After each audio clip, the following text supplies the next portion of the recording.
Welcome to Two Pepper Cinema Club. My name is Blaise, I'm James.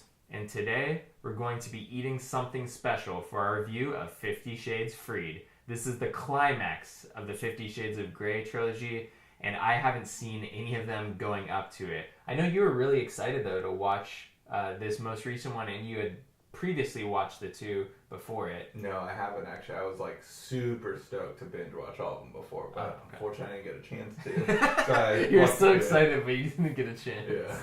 You just kept talking about it. Yeah. Anyways, we're going to be eating these chocolate-covered strawberries that have Trinidad scorpion in it. We made a special recipe just for them. They look delicious, but will they be hot enough? We're going to find out. Hopefully there'll be some compliments for the chef. So let's dig in. Let's dine in hell. Mm-hmm. I haven't had a strawberry in a while. Alright, I love how the chocolate immediately fell off mine. It's actually really nice. It's hot, but it's really nice.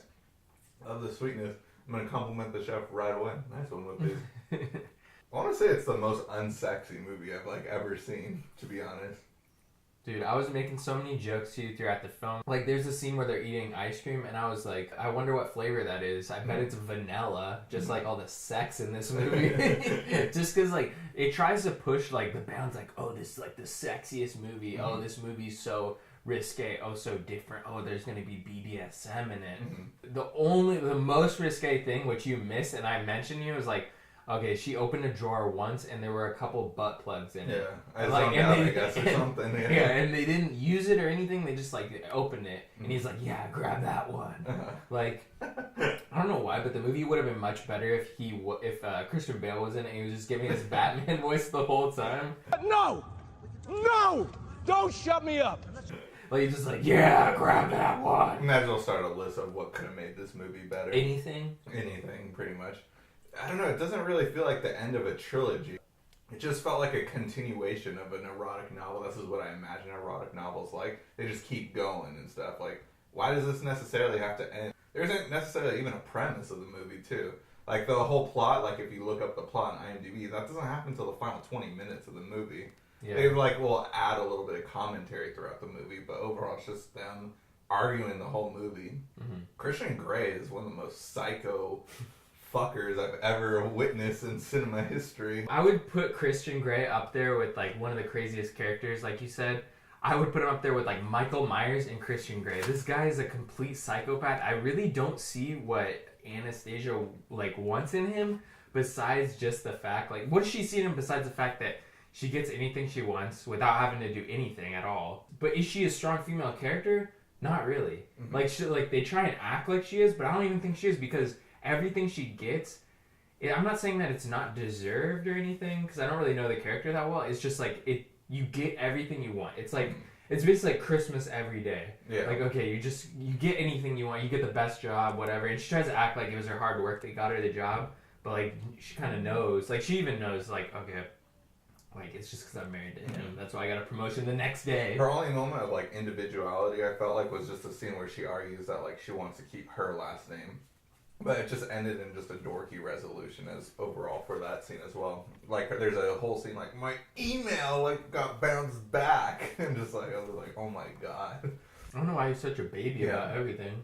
That's what this movie is, though. It's a bunch of weird mini relationship conflicts that are so stupid, and they resolve it within a few minutes with sex. And like I said, the sex scenes aren't really crazy at all or risque. The scene I missed out, I guess, was the most risque, but I felt overall it was pretty plain, average, normal day life sex scenes. I would put this up there with The Room. I'm not even saying oh, we went and saw 50 Shades of Grey and it was so funny. Oh man, dude, it's not too hot, but this is perfect. I would say it's pretty hot. But anyways, yeah, it's not oh, I'm a hipster, I went and saw 50 Shades of Grey. It was so funny. It's better than The Room. But honestly, this film was up there with The Room. It's pretty funny. I think a lot of it, where The Room has bad writing, this is similar bad writing. Right. There's, just everything about, there's a lot of stuff that gets brought up and there's literally no resolution and it doesn't really matter. Like you're saying, that little email segment, okay, then she just folds and changes her name. Yeah. Okay, it was done. She just caved for him when she was trying to act oh, I really want to be individual. I want to be Yeah. Like, it's funny how much of this movie tries to be like a feminist film and then literally caves for everything that's not feminist in a way. I'm not saying it has to be, but like, if you're gonna try and act like you're picking a side, then don't like cave 2 minutes later. Yeah. Other conflicts I just found ridiculous that went nowhere is the conflict with the home decorator. Like, she's like hitting on Christian, and Anastasia gets so pissed and makes a big scene about it with her, and you think it might lead to something that doesn't lead anywhere. Then her best friend thinks that Christian's best friend is cheating on her, and that they like make a big moment out of it, and then no, he's not cheating on her. They don't even bring it back up again. I even thought maybe he was cheating on her, but they just don't mention it again for the rest of the movie. There's just too many scenes like that throughout the movie. It's like, that was a waste of 5 minutes. That was a waste of 5 minutes. That was a waste of 5 minutes. They're like, oh wow, it's been 2 hours now. Yeah. The other thing. Oh shit. Oh man, I don't know if that went down the wrong pipe. Another thing that I want to mention is just the whole idea of like materialism. I felt like this film perfectly encapsulates like this whole like ideology that we're living in now of just like materialism. Like, everyone needs the best phone. Okay, the iPhone X just came out, I'm gonna get it, and I have the 8 Plus or whatever. Like, you just have one level below it, and you're like, fuck all these Chinese kids that make these phones, I'm gonna get the next one. Yeah. Like that kind of like, I constantly need the next best thing. Oh, a new MacBook Air came out. Well, I have a MacBook Pro 2017, but I need the new Air. Like, I don't know. I'm just making shit up, but anyways, like, it encapsulates that of like just receiving, but like that's it. You just keep receiving because the whole film just keeps, like, even the film itself is materialistic because all the plot points, like, there's nothing that actually like happens in the plot. It's just that the security keeps finding shit out and then like giving you the information, and then it like forwards the plot. Like, even the plot is materialistic in getting the next plot point from the security, which leads to the next part of the film. Like, there's no like character action does this and then that happens. Like, it's just the storytelling was even lazy in itself. This film did really well at the box office this weekend. Like, it took the #1 spot. And do people, I don't know if like some people saw it ironically, if some people really do enjoy these movies, but it's almost like a dream in a way to just like, you get everything you want. Like, is she living that dream that a lot of people like to escape? Like, I know movies are escapism. Do people like just watching her get everything she wants? Like, oh, maybe that could be me. Yeah. Even though he is a nightmare. Like, I don't think any of that stuff that you get is worth it. Right. Like, is any of that stuff, putting up with him is a nightmare. This guy is psycho. Right away in the opening scene, he's freaking out about her taking off her top just to get a suntan and get lotion on her. He's just like, you're already showing too much. And like, she's on her back, and like, that's an everyday beach thing, and just like the idea of him freaking out about it is just ridiculous. It's like, right away I was like, wait, why'd you marry this dude? Is this gonna create the plot point? And no, that was just not touched on. That's just him as a person. Not to mention that I would say every 10 minutes there is a sex scene that it's not even quite a sex scene really, because they don't really last that long. It's just basically a mini music video. Yeah. It's similar to The Room, where it's like a little music video. Speaking of that, the needle dropped in this. I don't want to touch too much on that, but they're just annoying as hell. Yeah, they're just really bad songs, and like constantly it's almost like a musical in a way, but it's painfully bad. No, I agree with that with the sex scenes, though. It did feel like a musical where you don't like the musical numbers, so you're just like, oh, not another scene of music, and then, so that's how I felt with the sex scene, just like, oh, not another ridiculous sex scene. Yeah. Dude, I was making jokes to you, like, during some of them, because the sex is so boring. Right. It was so boring. Like, it's not like them showing something would have made it more exciting, but the actual characters being fleshed out instead of just being like voodoo porn dolls would have been more interesting. Like, and their sex scenes were just really bland.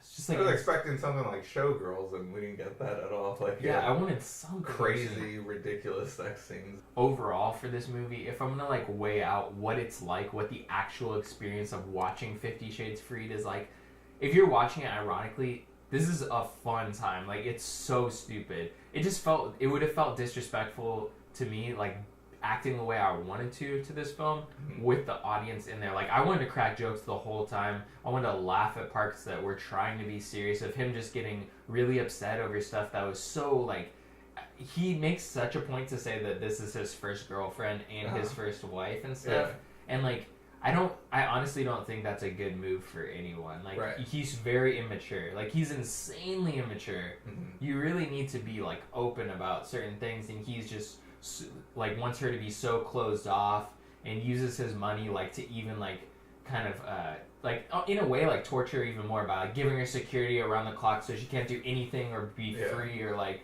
you know, it's 50 Shades Freed and she is not even like free, like she can't do anything she wants and shit. Like it's so dumb. I don't know.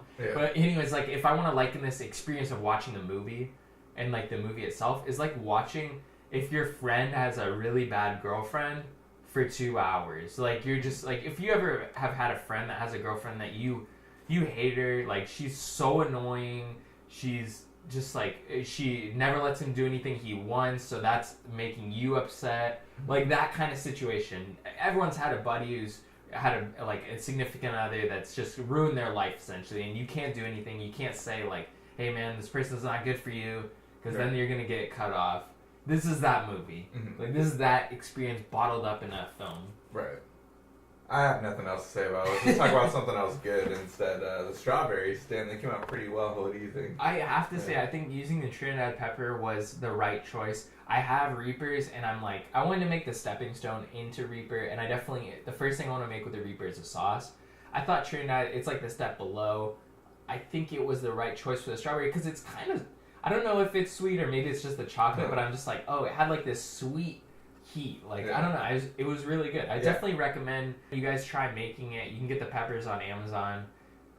This was a good choice if you like heat. It's not too hot because you got the chocolate right there. Killing it with this stuff. That's going to be it for this week, guys. This was our 50 Shades Freed review. I don't know what else to say about it. I think we got most of it off our chest. It was a movie. It was a movie. Anyways, next week we're going to be reviewing Black Panther. So everyone go check that out next weekend, and our review will be up next Tuesday.